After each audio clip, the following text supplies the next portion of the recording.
The judge's voice was sharp, final. "Life without parole." The courtroom gasped. Tyler Monroe, 17, just lost his entire future to a system that didn't care if he was guilty. It only cared that someone paid. And as the cuffs clicked around his wrists, Tyler did the unthinkable. He pulled out a flip phone from his sock and called the man who vanished from his life years ago, the man who held the highest law enforcement position in the country. But what happened next flipped the entire justice system on its head. First, let's go back to how it all began.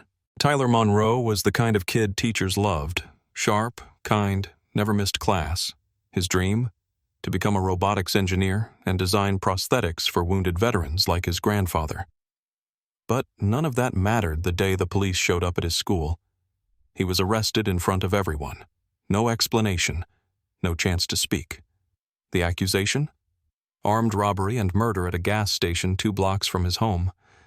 Tyler didn't even know the place existed, but he matched the vague description. Black male, tall, gray hoodie. That was enough. The prosecutor, Karen Holt, wanted headlines. With elections around the corner, she needed a win. Her motto, justice over sympathy. She painted Tyler as a violent, dangerous youth, twisting his perfect attendance and lack of record into signs he was hiding something. His public defender, overworked and underpaid, barely said a word in court. Witnesses lied or misremembered, and no one seemed to care that surveillance footage was too blurry to be conclusive. The judge, Margaret Hawthorne, had no time for subtlety. She cut off objections, dismissed calls for further evidence. She wanted the trial over. Tyler's mother wept as the verdict was delivered. Tyler stood frozen, still hoping logic would win out. It didn't. Then came the gavel. Life without the possibility of parole. As the courtroom erupted, Tyler reached into his sock and pulled out the one thing his father had left him when he walked out 5 years ago. A flip phone. It had one number saved under a name that didn't feel real anymore. Dad. He pressed call. And on the other end, miles away in Washington, D.C., a powerful voice answered. "This is Attorney General Marcus Monroe. Who is this?" Tyler's voice cracked. "Dad, it's me. I need help." Marcus Monroe hadn't heard his son's voice since the day he left. His rise through the political ranks demanded sacrifices. Family had been the first. Still, when he heard Tyler's voice, terrified, trembling, something inside him broke. "What happened?" he asked. Tyler explained everything, quickly, quietly, as the bailiff led him from the courtroom. Marcus went still. Then he snapped into motion. Within minutes, his staff was mobilized, a special task force assembled. A private jet cleared for immediate departure. Media would be alerted after he got boots on the ground. Meanwhile, the local courthouse was in chaos. The judge was stunned to learn who the boy's father was. Prosecutor Holt tried to backpedal, claiming she had no idea who the boy was related to, but it was too late. Marcus arrived that night. Not as a father, but as the nation's top legal authority. In front of cameras, he stated, "I am here as both a father and a citizen. What happened in this courtroom violates everything this country stands for." An emergency review was launched. Body cam footage, court transcripts, phone records, surveillance footage, all of it. And then came the twist. The real suspect had been arrested 3 weeks earlier, but his confession had been buried by the prosecutor to avoid complicating her case against Tyler. Holt had known, and she didn't care. Didn't arrive quietly. It cracked through the silence like a lightning strike in a dry field. When the suppressed evidence finally surfaced, the courtroom that had once hurried to silence Tyler Monroe was now forced to choke on its own guilt. Karen Holt, once the district's shining star of prosecution, tried to downplay the revelations. She called them misinterpretations, contextual misunderstandings, even fabricated by political pressure.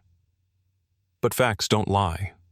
A buried confession from the real perpetrator, time-stamped a full 3 weeks before Tyler's trial. Surveillance logs edited to exclude conflicting footage. And worst of all, a grainy audio file, recorded during a private lunch meeting, where Holt's voice calmly said, "He's clean, sure, but he's an easy face. We need a conviction. This one's safe." That single line ignited a national firestorm. The fallout spread quickly to Judge Margaret Hawthorne.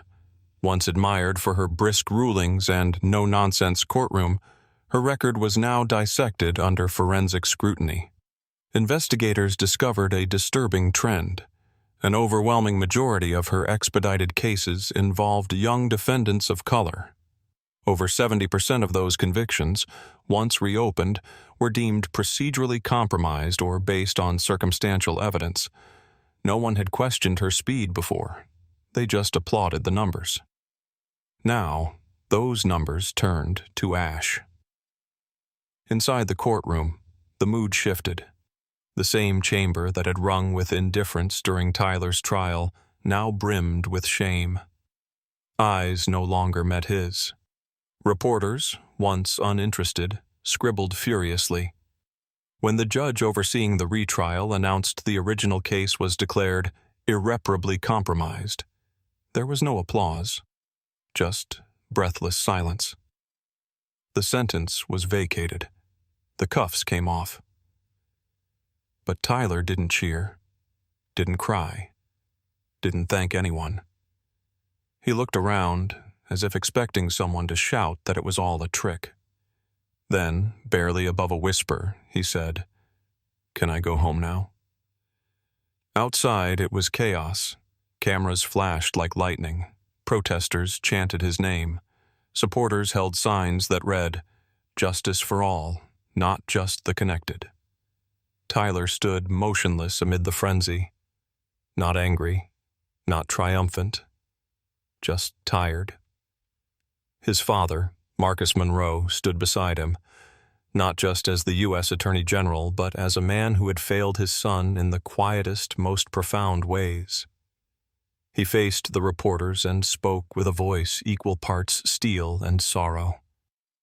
"This is bigger than Tyler. This is every kid who didn't have someone to call, who didn't get a second chance, who was erased before they were even heard. By dawn, Tyler's name was on every front page in America. Not as a convict, not even as a victim, but as a symbol, a trigger, a warning, and maybe, just maybe, a beginning." The heavy courtroom doors didn't just open for Tyler Monroe, they swung wide for a tidal shift in American justice. His release, though intimate and subdued, ignited something far greater than a legal reversal. It became a reckoning, the kind that forces a nation to stare into its reflection and not look away. Judge Margaret Hawthorne, once considered the embodiment of iron-willed justice, found herself stripped of the black robe she wielded like a weapon. As federal investigators combed through her decisions, patterns emerged, disturbing ones. Dozens of minority youth, tried and convicted under rushed proceedings, evidence denied, witnesses ignored. In the wake of Tyler's case, her image fractured beyond repair. Suspension was just the beginning. Karen Holt, too, met her fall. What started as whispers of prosecutorial misconduct became a landslide of damning proof. Emails, recordings, and internal communications that revealed her obsession with conviction stats, not truth. The bar moved swiftly. Disbarment, charges, a mugshot that stood in haunting contrast to the press photos she once courted. But Tyler's case didn't just clean house, it rewrote the rules. Marcus Monroe, torn from fatherhood by politics, had returned to his son with purpose. He didn't use back channels. He stood before Congress, trembling hands folded over prepared remarks. What emerged from his voice was not legal jargon, but a father's confession and a country's challenge. "The Tyler Act," he said, "is not about one boy's suffering. It's about how many suffered without anyone listening." The proposed legislation was sweeping. independent oversight panels for evidence in juvenile cases, federal grants for public defender training, a digital database to track prosecutorial misconduct nationwide, and perhaps most symbolically, a new requirement. All arrested juveniles would be informed of their right to an emergency legal advocate, even outside their immediate family. Tyler, for his part, did not bask in victory. Fame made him uneasy. Interviews, speeches, headlines, they all felt like shadows of what he'd lost. He returned to his high school, eyes lowered, headphones on. But beneath that quiet demeanor burned a fire. With a few close friends, he launched a nonprofit, One Call. Its mission?